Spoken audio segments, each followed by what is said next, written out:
कारण कालची त्या ताईची झालेली घटना आणि माझी कहाणी सेम आहे. जावई पैशावाला बघितला, माझ्या बी बापाने जावई पैशावाला बघितला. फरक फक्त इतकाच आहे, ह्यांनी प्रॉपर्टी वाटोळं केली, त्याने बी. तर मित्रांनो, कशा आहात तुम्ही सर्वजण? सर्व ठीकच असतात. मी पण मस्त मजेत आहे साईबाबाच्या कृपाने. तुम्ही पण मस्त मजेतच असतात. तर मला लागलेलं आहे पावसाळ्याचे कामं. तुम्ही म्हणता पावसाळ्याचे काय कामं? तर असं आमच्या गार्डन, ही दारातलं गार्डन असं गवत येते ना, ह्याच्यात लई एवढं गवत येते. तर सारखं सकाळी आता ड्युटीवरून आलं की मला हेच काम असतं की गवत काढत बसायचं. चला तर मग आपला मुद्दा आहे. तर माझं भूषण मी स्वतःच का बरं सांगत बसत असते सारखं की मी हे केलं, मी ते केलं. तर खरंच भावांनो, मी शिर्डीमध्ये एक अंगच्या कपड्याशी आले आणि मी माझा संसार थाटला 2 पोरांना घेऊन. त्याचं मला खरंच अभिमान वाटतं. मी काय माझं भूषण सांगत नाही का, मोठे पण सांगत नाही, पण काहीतरी साईबाबाचीच आशीर्वाद म्हणावं लागतील माझ्यावर. तर मला चांगली बुद्धी दिली. 2 लेकरं सांभाळून लालन पालन करून माझ्या कष्टाचं चीज झालं. 1 गुंठा जागा घेऊन राहण्याची सोय हे करून काही वाईपट नाद आला असं एखाद्या बायांना कसं काहीच रागव येतं, नवऱ्याला सोडलं म्हणजे काहीतरी तिसरीच कुठाने करीत बसा, हे करीत बसा. नाही, तर साईबाबाच्या कृपाने मला तसं काही माझ्यासोबत घडलं नाही. सगळं काही व्यवस्थित चाललं आहे माझं, एकदम मस्त मजेत. तर सगळं हे साईबाबाचीच कृपा मी म्हणते. तुम्हाला सांगणार आहे, व्हिडिओ लास्टपर्यंत बघा, पूर्ण कहाणी. ओके. की कालपासून बघतोय आपण एक पोस्ट खूपच व्हायरल होत आहे की खूप जावई पैशावाला भेटला होता आणि थाटामाटात लग्न झालं. सगळे गावातले लोकसुद्धा वाकून नमस्कार करत होते. त्या बापाचं असं अभिमानाने असं छाती एवढी चवडी झाली होती.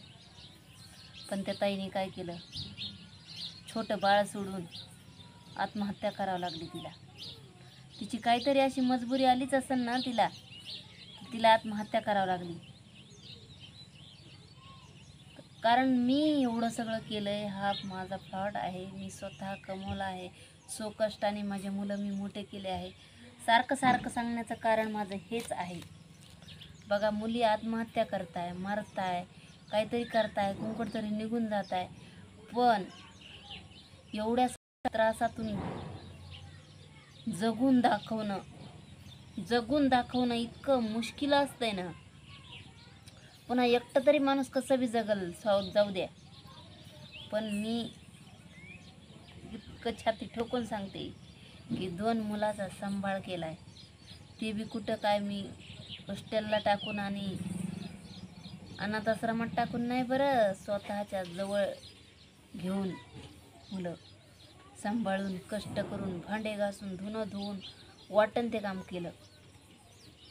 मुलं सोडली नाहीत, नवऱ्याला परत यजमान गेली नाही. स्वतःच्या कष्टाने आज नवरा मानतेत सगळे सासरचे.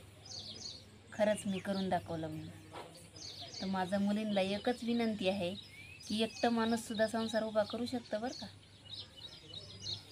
असं जीवाचं काही करीत बसत जाऊ नका.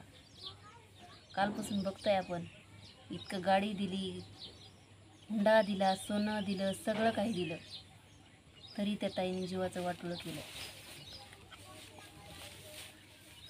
मुलींना माझं एकच म्हणणं आहे, असं जीवाचं वाटोळं जाऊ नका. खरंच हे जीव पुन्हा नाही. कुकी जाय तू. बघा ही कुकी मधीच अडकी